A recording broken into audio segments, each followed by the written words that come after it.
செய்திகள். India Terrence pink அமைப்பு சார்பில் மார்பக புற்றுநோய் இலவச மருத்துவ பரிசோதனை முகாமின் தொடக்க விழா புதுச்சேரி கடற்கரை சாலை மேரி கட்டிடத்தில் இன்று நடைபெற்றது. புதுச்சேரி அரசு சமூக நலத்துறை சார்பில் சர்வதேச மாற்றுத்திறனாளிகள் தின விழா கொண்டாடப்பட்டது. நல்லாட்சி வாரத்தை முன்னிட்டு கிருஷ்ணா நகர் ஆதிதிராவிடர் மாணவியர் விடுதியில் நடைபெற்ற விழிப்புணர்வு முகாமில் மாவட்ட ஆட்சியர் குலோத்துங்கன் கலந்து கொண்டு மாணவிகளின் குறைகளை கேட்டறிந்து உடனடியாக நிவர்த்தி செய்ய அதிகாரிகளுக்கு உத்தரவிட்டார். புனித பேட்ரிக் மேல்நிலைப் பள்ளியில் கிறிஸ்துமஸ் பெருவிழா 2024 குறித்த பத்திரிகை செய்திக்குறிப்பு. இந்தியா டெரன்ஸ் பிங்க் அமைப்பு சார்பில் மார்பக புற்றுநோய் இலவச மருத்துவ பரிசோதனை முகாமின் தொடக்க விழா புதுச்சேரி கடற்கரை சாலை மேரி கட்டிடத்தில் இன்று நடைபெற்றது. மாண்புமிகு துணைநிலை ஆளுநர் திரு கே கைலாசநாதன் சிறப்பு விருந்தினராக கலந்து கொண்டு குத்துவிளக்கேற்றி நிகழ்ச்சியை தொடக்கி வைத்தார். நிகழ்ச்சியில் பேசிய துணைநிலை ஆளுநர், மார்பக புற்றுநோயால் பெண்கள் அதிகம் பாதிக்கப்படுகிறார்கள். அவர்கள் உடற்பயிற்சி, யோகா செய்து அதன் பாதிப்புகளில் இருந்து தங்களை காத்துக்கொள்ள வேண்டும். பெண்கள் சுய பரிசோதனை செய்து கொள்ள வேண்டும். அறிகுறிகள் தென்படும் பட்சத்தில் மருத்துவ பரிசோதனை செய்து கொள்ள தயக்கம் காட்டக்கூடாது. வீட்டில் உள்ளவர்களும் சமுதாயத்தில் உள்ளவர்களும் இது பற்றிய விழிப்புணர்வுடன் செயல்பட்டு தங்கள் அன்புக்கு உரியவர்களின் ஆரோக்கியத்தை பாதுகாத்து கொள்ள வேண்டும்.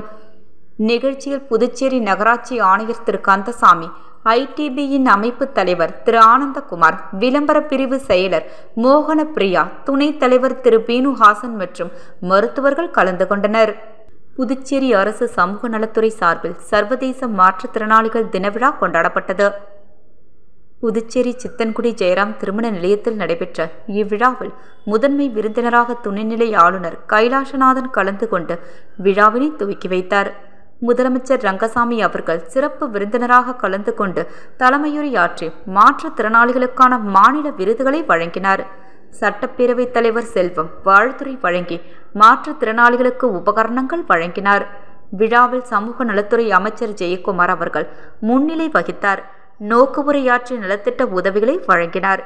எம்எல்ஏ ஜான்குமார், அரசு தலைமை செயலர் டாக்டர் சரத் சவுகான், சமூக நலத்துறையின் அரக செயலர் டாக்டர் முத்தம்மா ஆகியோர் வாழ்த்துரை வழங்கினர். இவ்விழாவில் 29 மாற்றுத்திறனாளிகளுக்கு வெவ்வேறு பிரிவுகளின் கீழ் ரொக்க பரிசுடன் கூடிய மாநில விருதுகள் வழங்கப்பட்டன. சமூக நலத்துறை சார்பில் நடத்தப்பட்ட மாற்றுத்திறனாளிகளுக்கான விளையாட்டுப் போட்டிகளில் வெற்றி பெற்றவர்களுக்கு பரிசுகள் வழங்கப்பட்டன. இவ்விழாவில் கலந்து கொண்ட மாற்றுத்திறனாளிகள் அனைவருக்கும் மதிய உணவு வழங்கப்பட்டது.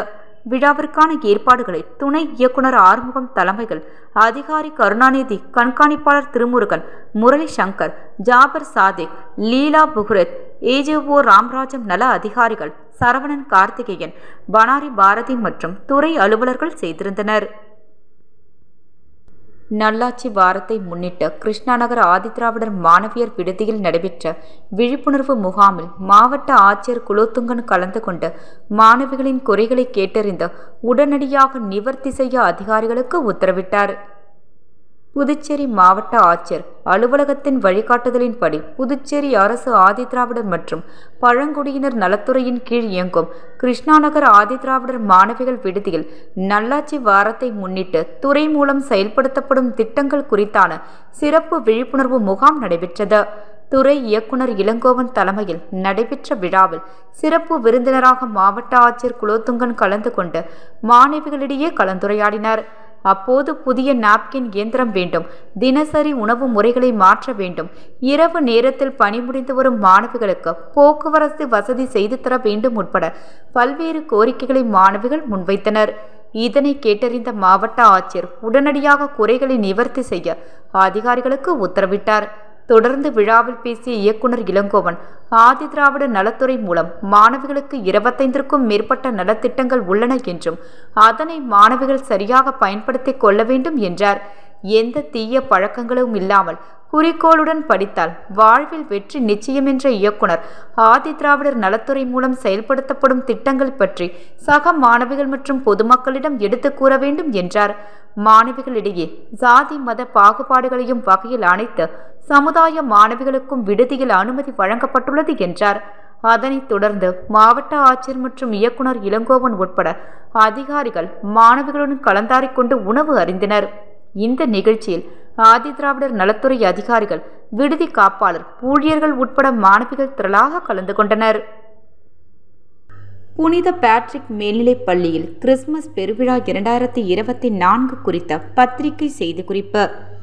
எம் பள்ளியில் வழக்கமான உற்சாகத்துடன் கிறிஸ்துமஸ் பெருவிழா சனிக்கிழமை காலை 9 மணிக்கு தொடக்கப்பள்ளி வளாகத்திலும், அதனைத் தொடர்ந்து காலை 10:30 மணிக்கு மேல்நிலைப் பள்ளி வளாகத்திலும் சிறப்பாக கொண்டாடப்பட்டது. இந்நிகழ்ச்சிக்கு புதுவை ரெட்டியார்பாளையம் புனித ஆந்திரியோ ஆலய பங்குத்தந்தை அருத்திரு ஜோசப் பால் அடிகள் அவர்களும், புதுவை கடலூர் மறை மாவட்ட பேராயர் கல்விக்கான செயலர் அருத்தந்தையர் ஜி. பீட்டர் ராஜேந்திரம் அடிகள் அவர்களும் சிறப்பு விருந்தினராக கலந்து கொண்டு பிரம்மாண்டமான முறையில் தொடக்க பள்ளியிலும் மேல்நிலை பள்ளியிலும் அமைக்கப்பட்டுள்ள கிறிஸ்துமஸ் குடிலை ஆசிர்வதித்து விழா குறித்த சிறப்பு செய்தியினை வழங்கினார்கள். மேலும் தேசிய அளவில் நடைபெற்ற விளையாட்டுப் போட்டியில் வெற்றி பெற்ற மாணவர்களுக்கும், மாநில அளவில் ஓவியப் போட்டிகளில் வெற்றி பெற்ற மாணவர்களுக்கும் பரிசுகள் வழங்கியும் சிறப்பித்தனர். இந்நிகழ்ச்சியில் பள்ளியின் தாளாளர் திரு பெரட்ரிக் ரெஜிஸ் அவர்கள் சிறப்பு விருந்தினர்களை வரவேற்று கௌரவித்தார். மருத்துவ இயக்குனர் திருமதி ஜிட்டா பெரட்ரிக், முதல்வர் திருமதி ஸ்டெல்லா, ஆலோசனை குழு உறுப்பினர்கள் மற்றும் முன்னாள் மாணவர்கள் ஆகியோர் திரளாக கலந்து கொண்டு சிறப்பித்தனர். மேலும் பள்ளியின் இருபால் ஆசிரியர் பெருமக்கள் மற்றும் மாணவர்கள் கிறிஸ்துமஸ் கீதங்களை பாடி மகிழ்வித்தனர். இவ்விழாவினை மாணவர் ஜூலியன், மாணவர் நானியல் லாரன்ஸ் தொகுத்து வழங்க, மாணவி கேத்ரின் ரோசல், மாணவர் சாம்யாலிக் மற்றும் ஜெனட் மாசா ஆகியோர் கிறிஸ்துமஸ் குறித்த செய்தியினை வழங்கினார்கள்.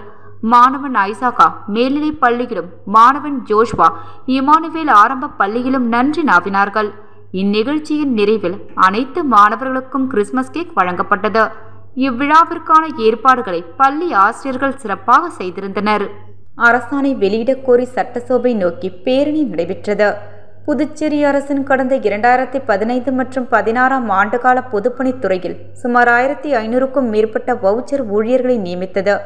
அப்போதைய என்ஆர் அரசு 2016ஆம் ஆண்டு நடைபெற்ற சட்டமன்ற பொதுத் தேர்தலை முன்னிட்டு தேர்தல் துறை நீக்கியதாக சொல்லி அனைத்து ஊழியர்களும் பொதுப்பணித்துறை நிர்வாகம் பணி நீக்கம் செய்தது. அன்று முதல் சுமார் 8 ஆண்டு காலமாக மீண்டும் வேலை வழங்க வேண்டும் என்ற கோரிக்கையை முன்வைத்து தொடர்ந்து பல கட்ட போராட்டத்தினை நடத்தி வருகின்றனர். அதன் பலனாக கடந்த 2023ஆம் ஆண்டு நடைபெற்ற பட்ஜெட் கூட்டத்தொடரில் மாண்புமிகு முதலமைச்சர் அவர்கள் பொதுப்பணித்துறையில் பணிநீக்கம் செய்யப்பட்ட அனைத்து ஊழியர்களுக்கும் இந்த அரசாங்கம் மீண்டும் வேலை வழங்கி மாத சம்பளமாக ரூபாய் 10,500 வழங்கப்படும் என்று அறிவிப்பு செய்திருந்தார். அவர் செய்த அறிவிப்பு சுமார் 20 மாதங்கள் ஆகிறது.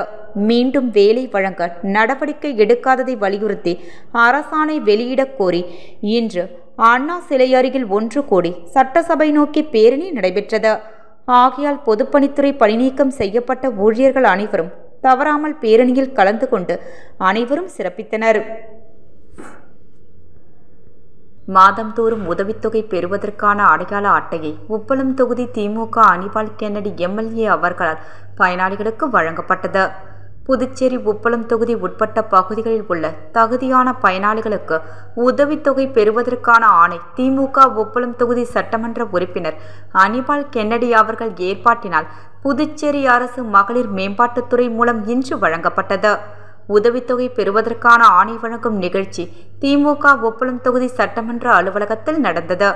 புதுவையில் முதியோர், திருநங்கை, விதவை, முதிர்கன்னி, கணவரால் கைவிடப்பட்டவருக்கான உதவித்தொகை பெற விண்ணப்பங்கள் திமுக உப்பளம் தொகுதி அலுவலகத்தில் பெறப்பட்டன. இந்த விண்ணப்பங்கள் பரிசீலனை செய்யப்பட்டு தகுதியானவர்களுக்கு உதவித்தொகை பெறுவதற்கான ஆணை உப்பளம் தொகுதியைச் சேர்ந்த பயனாளிகளுக்கு உதவித்தொகை பெறுவதற்கான நிகழ்ச்சி திமுக சட்டமன்ற அலுவலகத்தில் நடந்தது. பயனாளிகளுக்கு உதவித்தொகை பெறுவதற்கான அட்டை திமுக உப்பளம் தொகுதி சட்டமன்ற உறுப்பினர் அனிபால் கென்னடி அவர்கள் வழங்கினார். உடன் தொகுதி செயலாளர் சக்திவேல், மாநில மீனவரணி துணை அமைப்பாளர் விநாயகமூர்த்தி, கிளை செயலாளர்கள் சந்துரு, அசோக், ராகேஷ், கழக சகோதரர்கள் அந்தோணி, பவி ஆகியோர் உடனிருந்தனர். தமிழ்நாடு தவ்ஹீத் ஜமாஅத் புதுச்சேரி மாவட்டத்தின் பொதுக்குழு கூட்டம் புதுச்சேரி டைனமிக் ஹாலில் மாநில நிர்வாகிகள் முன்னிலையில் நடைபெற்றது. இதில் மாவட்ட தலைவர் ஹபீப் ரகுமான் அவர்கள் ஆரம்ப உரை நிகழ்த்தியதைத் தொடர்ந்து தலைமையேற்று நடத்திய மாநில பொது செயலாளர் முஜ்ரிப் ரஹ்மான் அவர்கள் மற்றும் மாநில செயலாளர் காரைக்கால் யூசிப் அவர்கள் தொகுப்புரை வழங்கினார். பிறகு மாவட்ட செயலாளர் இர்ஷாத் அகமத் அவர்கள் கடந்த ஒரு ஆண்டுகால செயல்பாடுகளின் ஆண்டு அறிக்கையையும், மாவட்ட பொருளாளர் ஷகுல் ஷமீது அவர்கள் வரவு செலவு கணக்கு அறிக்கையையும் தாக்கல் செய்தனர். பிறகு சிறப்பாக செயல்பட்ட கிளை நிர்வாகத்திற்கு பரிசுகள் வழங்கப்பட்டது. இதில் கிளை நிர்வாகிகள் 60க்கும் மேற்பட்டோர் கலந்து கொண்டனர். இறுதியாக தீர்மானங்கள் நிறைவேற்றப்பட்டது. திருமறை குரானில் மனித குலத்திற்கு அழகிய முன்மாதிரி என்று கூறப்பட்டுள்ள நபி இப்ராஹிமின் அவர்களின் வரலாற்றையும் வாழ்க்கை செய்தியையும் மக்கள் மத்தியில் கொண்டு சேர்க்கும் வகையில் தமிழ்நாடு தவ்ஹீத் ஜமாஅத் சார்பாக 10 மாத கால தொடர்ச்சி பிரசாரத்தை மிக சிறப்பாக இறைவனின் அருளால் செய்வோம் என இந்த பொதுக்குழு கூட்டத்தின் வாயிலாக வாக்குறுதி அளித்தனர். இந்தியா டெரன்ஸ் பிங்க் அமைப்பு சார்பில் மார்பக புற்றுநோய் இலவச மருத்துவ பரிசோதனை முகாமின் தொடக்க விழா புதுச்சேரி கடற்கரை சாலை மேரி கட்டிடத்தில் இன்று நடைபெற்றது. புதுச்சேரி அரசு சமூக நலத்துறை சார்பில் சர்வதேச மாற்றுத்திறனாளிகள் தின விழா கொண்டாடப்பட்டது. நல்லாட்சி வாரத்தை முன்னிட்டு கிருஷ்ணாநகர் ஆதிதிராவிடர் மாணவியர் விடுதியில் நடைபெற்ற விழிப்புணர்வு முகாமில் மாவட்ட ஆட்சியர் குலோத்துங்கன் கலந்து கொண்டு மாணவிகளின் குறைகளை கேட்டறிந்து உடனடியாக நிவர்த்தி செய்ய அதிகாரிகளுக்கு உத்தரவிட்டார். புனித பேட்ரிக் மேல்நிலைப் பள்ளியில் கிறிஸ்துமஸ் பெருவிழா 2024 குறித்த பத்திரிகை செய்திக்குறிப்பு.